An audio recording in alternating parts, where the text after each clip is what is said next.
The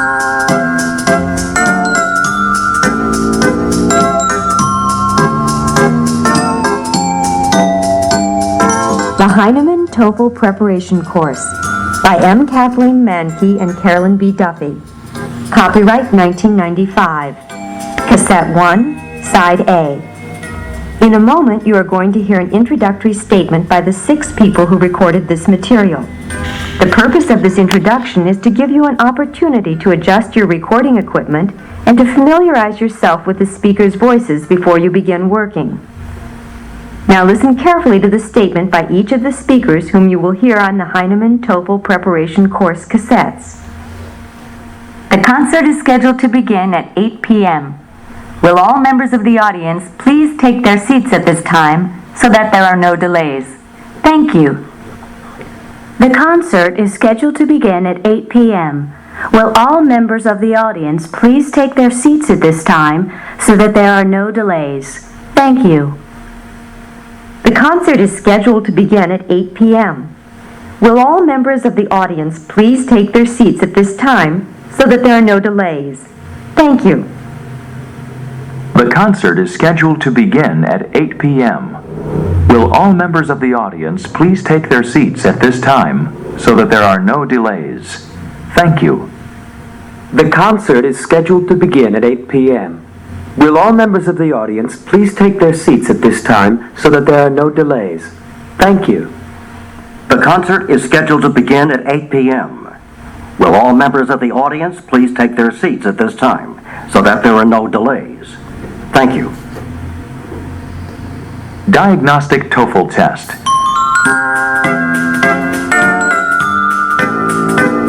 Now open your book to the Diagnostic test, Section 1.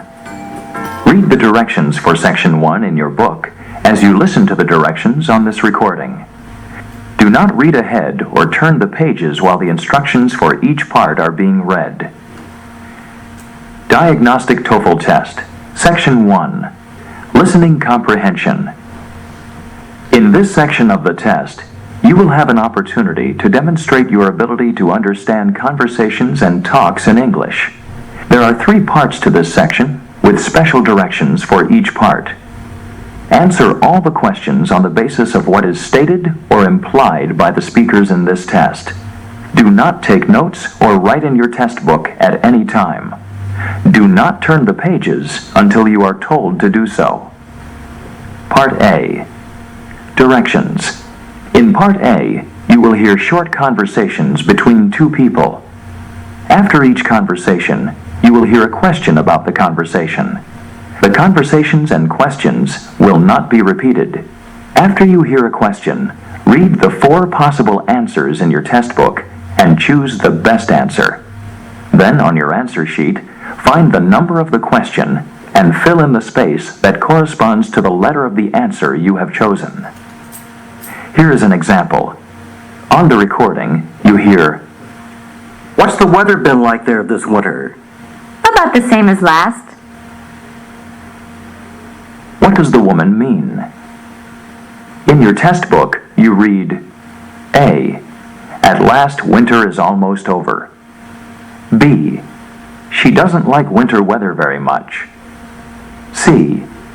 This winter's weather is similar to last winter's weather. D. Winter won't last as long this year as it did last year. You learn from the conversation that the woman thinks the weather this winter is almost the same as the weather last winter. The best answer to the question, "What does the woman mean?" is C. This winter's weather is similar to last winter's weather. Therefore, the correct choice is C. Go on to Part A.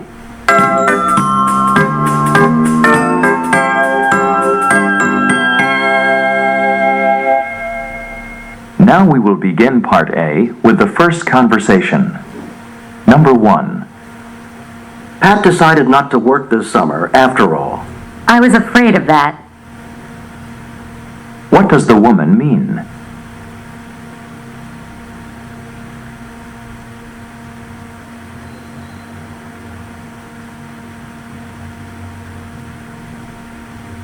Number 2. I didn't understand today's chemistry lesson very well. Neither did I. What does the woman mean?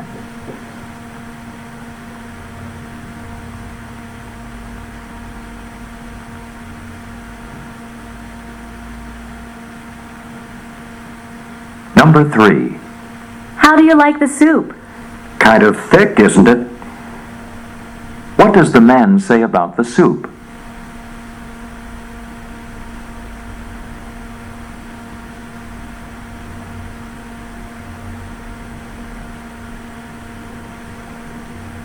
Number 4. I only slept 3 hours last night. I'd say you should take it easy today. What is the man suggesting to the woman?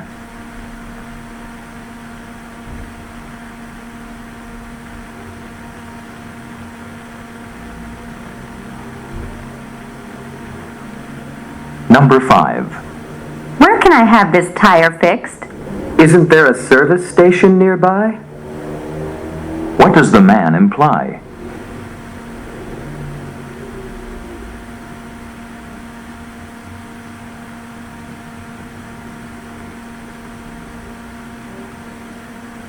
Number 6.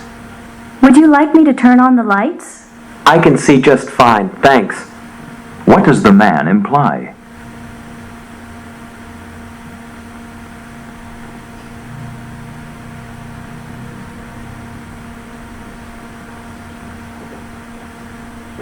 Number 7. Do you think I'll be able to find the book I need for math class? If they're not all sold out. What does the man mean?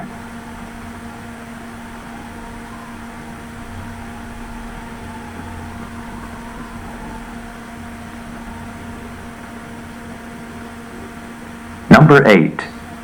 Has Susan told you about her trip overseas? Only 100 times. What does the man mean?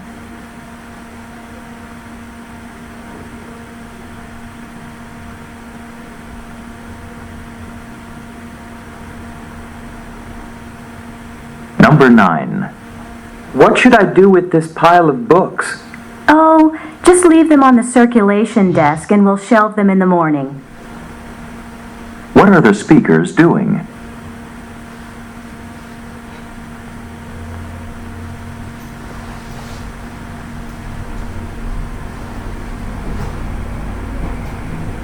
Number 10.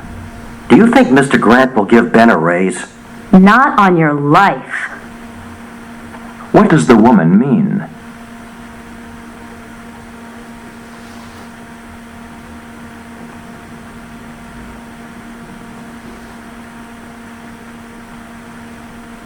Number 11. Excuse me, can you tell me where the nearest bank is? Try asking at the gas station on the corner. What can we assume about the woman?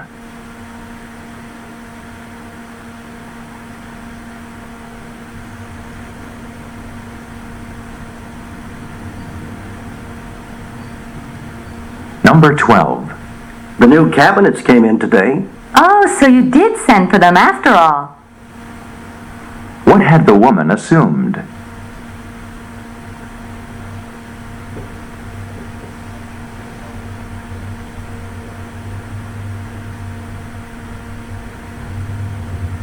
Number 13.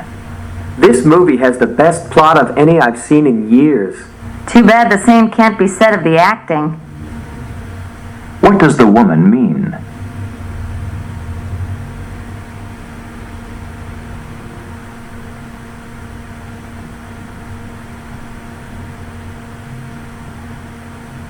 Number 14.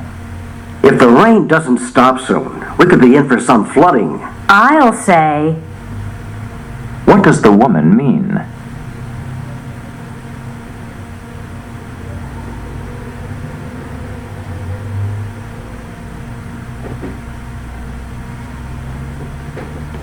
Number 15. Since when do you study 16 hours a day? since I saw my final grades from last semester. What can we assume about the woman?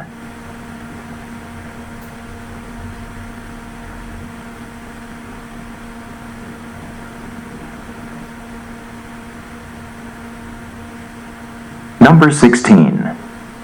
Their flight will arrive on time, won't it? The weather report doesn't sound too good. What does the woman mean?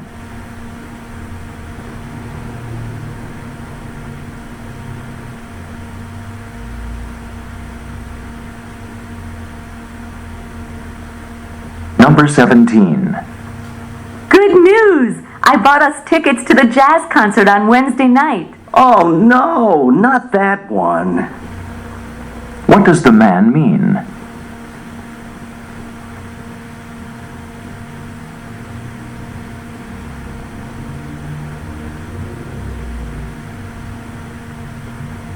Number 18.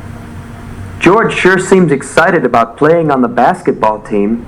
I wish he felt the same about his studies. What does the woman imply about George?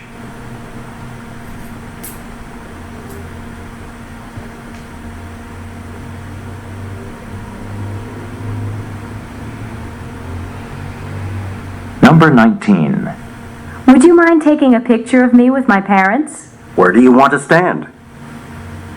What can be inferred about the man?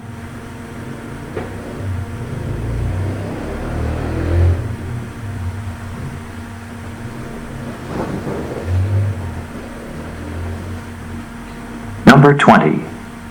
Too much is going on today, and I'm starting to get confused. I can see that. You've lost your car keys 3 times already.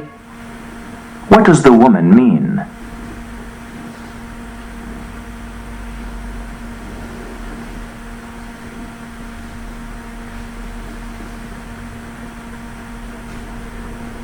Number 21. Did you hear about the extra paper we have to write for Dr. O'Dowd's class? I sure did. What a drag. What does the woman say about the paper?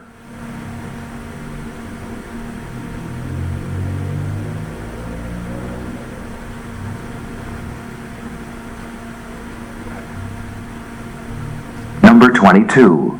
I've been waiting to see the doctor for over an hour now. What's going on? He had an emergency call this morning and he still hasn't caught up on his appointments. What does the man mean?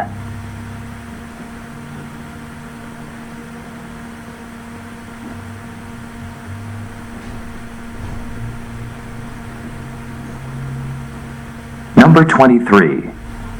I'm going to go shopping this afternoon. Stop in at the music store. They're having a big sale. What does the man mean?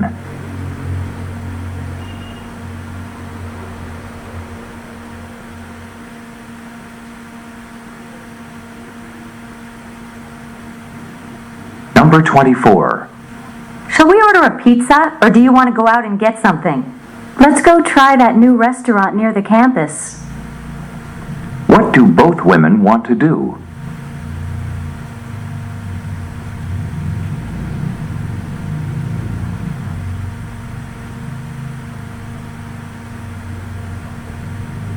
Number 25. Let's not forget to roll up the car windows. It's not supposed to rain, you know. What does the woman mean?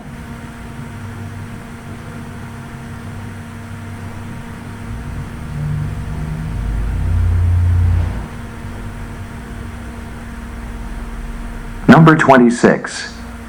Professor Smith wasn't supposed to be tough. But she certainly turned out to be, didn't she? What does the man think about Professor Smith?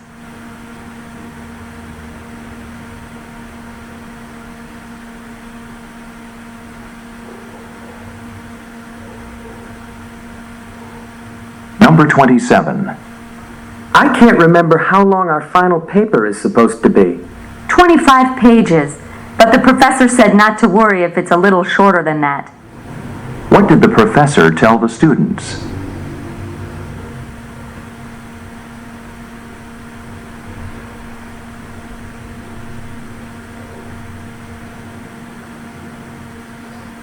Number 28. Boy, is Greg ever in a bad mood today. If I were you, I'd steer clear of him. What does the woman suggest the man do?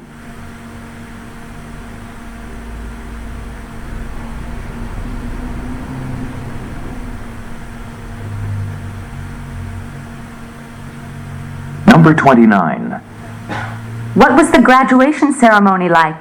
I thought it would never end. What does the man mean?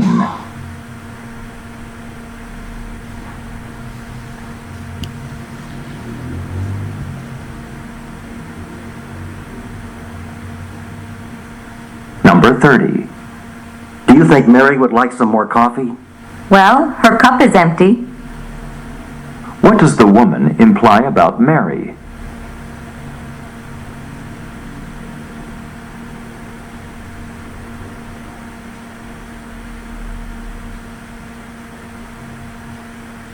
This is the end of Part A.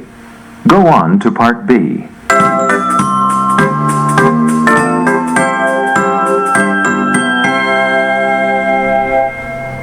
Now, read along as the directions for Part B are being read.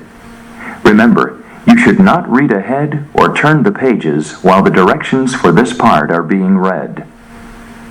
Part B. Directions. In this part of the test, you will hear longer conversations. After each conversation, you will hear several questions. The conversations and questions will not be repeated. After you hear a question, read the 4 possible answers in your test book and choose the best answer. Then, on your answer sheet, find the number of the question and fill in the space that corresponds to the letter of the answer you have chosen. Remember, you are not allowed to take notes or write in your test book. Go on to Part B.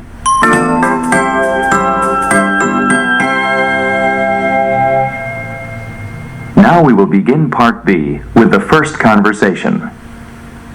Questions 31 through 34. Listen to the following conversation. What can I do for you? Well, I've broken my glasses, and I wondered if you could fix them here for me. Well, let me have a look at them. They're broken pretty badly, actually. I don't think they can be repaired. I was afraid of that. Well, I suppose I should choose new frames then. Yes, that would probably be the best idea. Have you looked at any of ours yet? Yes, a little, but I haven't seen anything I liked so far. Well, if you don't see anything you like here in the office, we can always order frames for you from one of our catalogs. I suppose so. But if I find frames I think I like in one of your catalogs, am I obligated to buy them after you order them?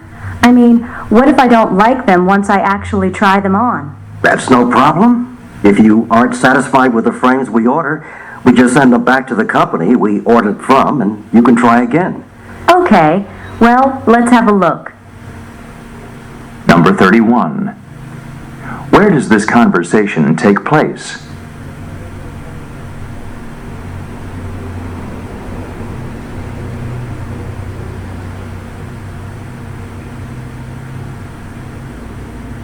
Number 32. What does the woman want?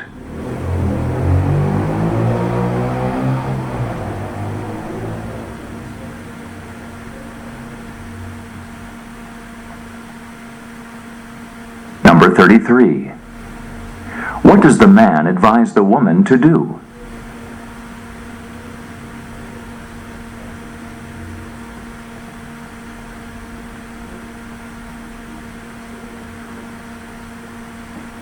Number 34. According to the man, if the woman doesn't find what she wants in the store, what can she do?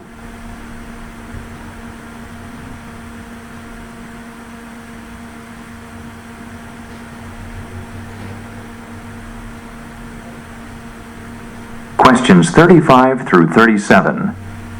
Listen to a conversation between 2 students about selecting courses. Have you chosen your options for interdisciplinary studies yet? I've just turned mine into the registrar's office, but the deadline is tomorrow by 4 p.m. What do you mean?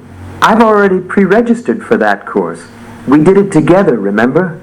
Yes, but did you select your options? The course is 1 semester, but you have to take 4 different mini-courses within that time. That's news to me. But it sounds interesting. Where do I find a list of the choices? I got mine in the mail a week after I pre-registered for the course. Why don't you come to the library with me and I'll make you a copy? There are 10 different options and a required reading list. Okay, thanks if it's not too much bother. What are you going to take for the first 4 weeks? Well, there's really no choice for the first 4 weeks. Everyone attends the interdisciplinary lecture series Tuesday afternoons and study discussion groups on Thursdays. This is to give us all the same basic information. But in the second session, I want to take art history, then literature in the last session. Well, I'm really glad you mentioned this. I need to get that list and make some decisions. You've probably started reading already, right?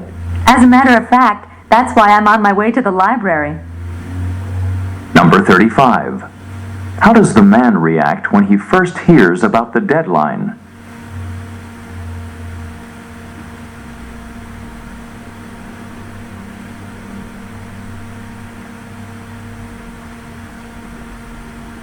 Number 36. How did the woman know about the course selection requirement?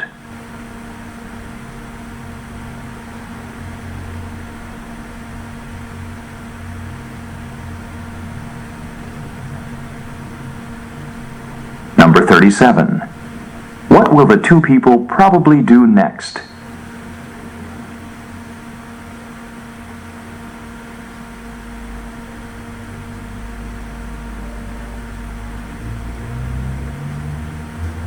This is the end of Part B.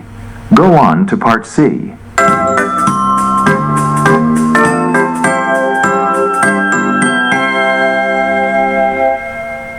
Now read along as the directions for Part C are being read. Remember, you should not read ahead or turn the pages while the directions for this part are being read. Part C. Directions.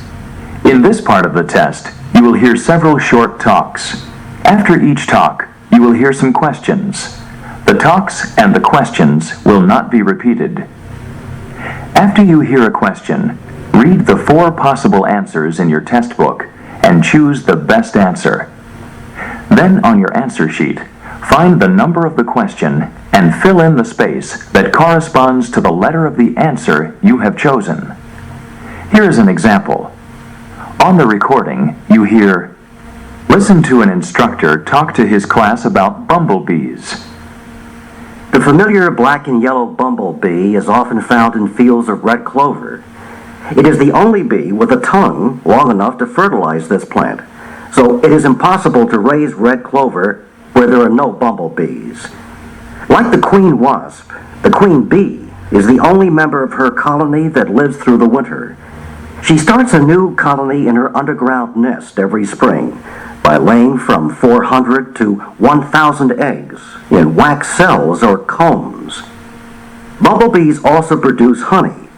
Their nests are often dug up and the contents eaten by bears, mice, and other animals. Now listen to a sample question.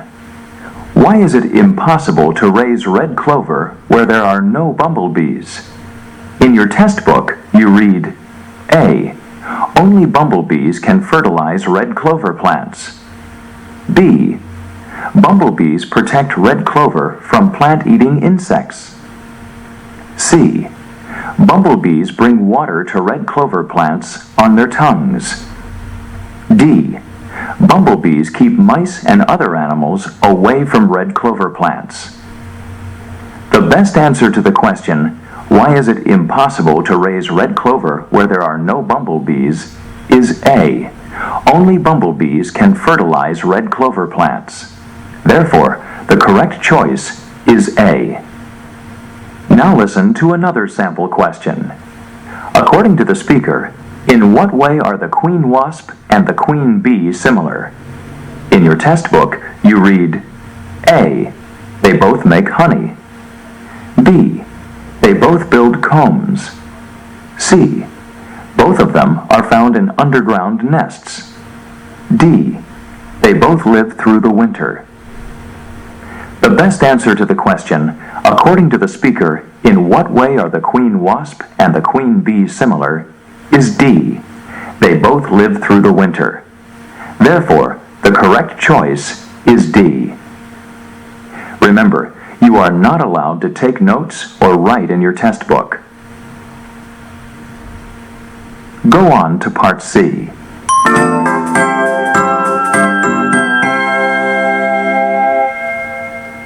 Now we will begin Part C with the first talk.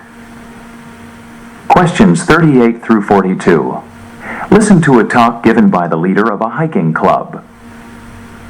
Before we ask how many of you will be going on the wilderness survival hike, I'd like to review the guidelines for winter safety. If you ever get lost in the woods, the first thing you should do is sit down and collect your wits.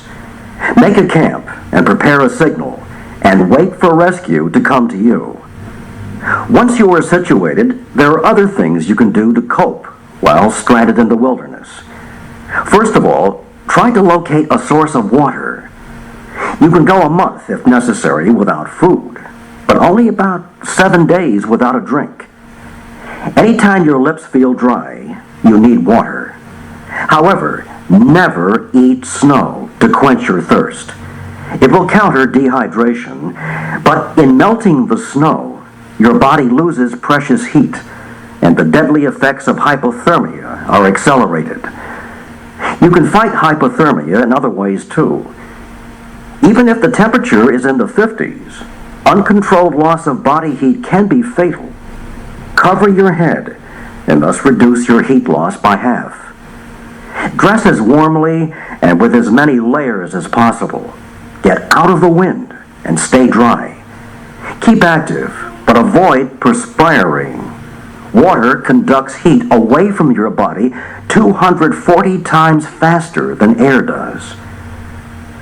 We've covered water and warmth. Now let's consider food in the wilderness. Don't eat potentially dangerous plants. These include all types of mushrooms and other fungi, beans, and bulbs. Also, any wild berries that are either red or white should be avoided. As a precaution, be sure you have packed plenty of packets of dehydrated food to tide you over in an emergency. Okay, we don't anticipate anyone getting lost, as you are all going out with experienced guides. Let's see a show of hands of those of you who plan to join us on the hike. Number 38. According to the speaker, what is the first thing to do if you get lost?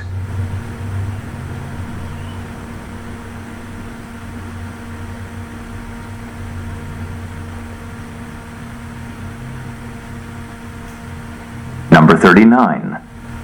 What's the greatest danger of eating snow to satisfy your thirst?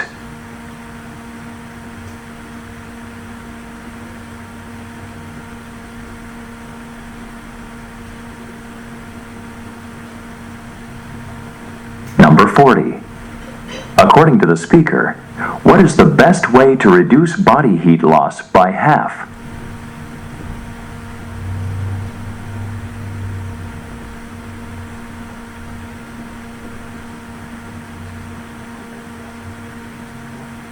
Number 41. Why does the speaker feel that the hikers shouldn't worry too much about the upcoming hike?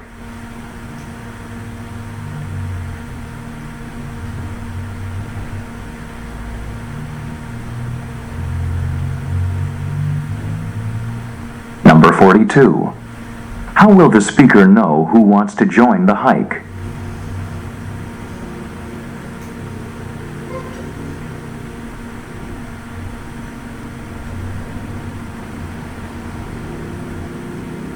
Questions 43 through 46. Listen to a lecture given in a marine biology class. Imagine a frigid world filled with creatures that shine with an eerie green or blue or red light in a landscape of eternal darkness. It may sound like a scene from science fiction, but this place actually exists in every ocean on Earth. It's called the Midwater, and it is by far the largest and most mysterious wilderness on the planet. Scientists tell us that we know little about this enormous environment for one simple reason. It's hard to get to it. During the past few years, scientists have begun to use small submarines with spotlights and cameras to explore the Midwater. Using these devices, they have found many plants and animals that have never been seen before. The most abundant animals in the midwater are the jellies. These are jellyfish and their relatives. The most interesting jellies are tiny animals that join and form huge chains, sometimes reaching more than 100 feet in length. Some other kinds of fish also call the midwater home, including such fierce hunters as the dragonfish and the devilfish, which come equipped with razor-sharp teeth and huge stomachs. Perhaps the most remarkable discovery about the animals of the midwater is that nearly all of them produce their own light, as a firefly does. Scientists think that some animals glow or bioluminesce to attract a mate, others to find prey, and still others to scare away predators. Yet many creatures produce light only at certain times, and for no clear reason. The explanation for this behavior remains one of the many puzzles of the midwater that future scientists must solve. Number 43. Where can the midwater be found?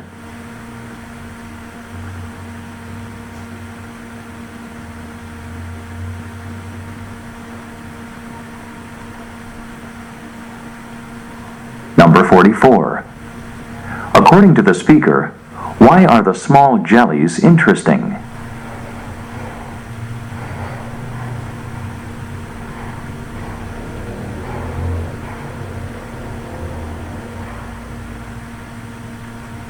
Number 45.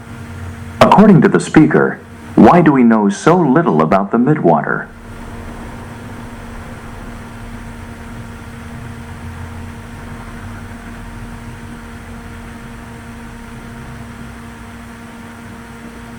Number 46.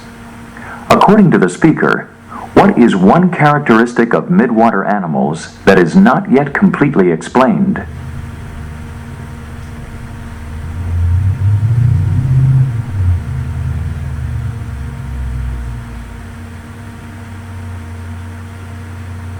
Questions 47 through 50.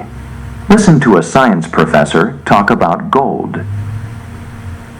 For at least 6,000 years, people have been fascinated by gold. They have used it in pottery, jewelry, religious objects, clothing, and even medicine. In ancient times, it was also molded into magnificent death masks for kings and other royalty. Gold has been valued through the centuries because of its beauty and indestructibility. It does not tarnish or discolor, and it resists corrosion. Gold is also quite soft and easy to work with. It can be hammered into very thin sheets, so thin that light shines through them. These sheets are used for decorative lettering and other artistic purposes. Many churches and government buildings have domes covered with thin layers of gold. This not only makes the domes highly resistant to weathering, it also gives the buildings an aura of beauty and richness. Dentists also appreciate the softness of gold. They use it to make fillings for teeth. Today, gold is widely used in the electronics industry, partly because it conducts electricity so well. It is indispensable in pocket calculators, computers, telephones, televisions, missiles, and spacecraft. Glass, coated with a thin layer of gold, is also used in skyscrapers to reflect summer sun and to retain winter heat. The use of gold in one building in Canada lowered air conditioning costs by 40%. The discovery of gold in California in 1849 encouraged the westward expansion of the United States. Large gold discoveries in other countries have also resulted in new settlements and increased exploration. Gold has even brought development to the Arctic Circle, where the most northerly gold mine in the world exists. This mine yields $100 million in gold annually. Gold exploration continues all over the world. Who knows where the next rich source of gold may be found? Number 47. According to the speaker, why has gold been continuously popular for 6,000 years?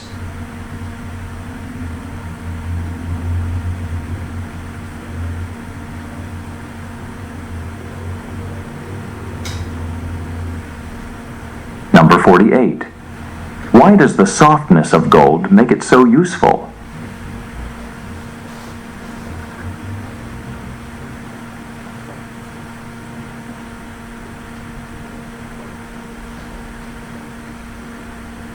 49. According to the speaker, what purpose does gold serve in the construction of skyscrapers?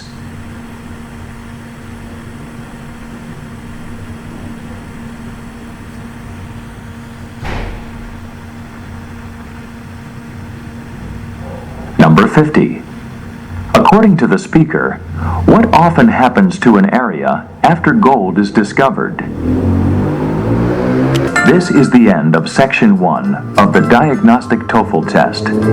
Stop work on Section 1 now.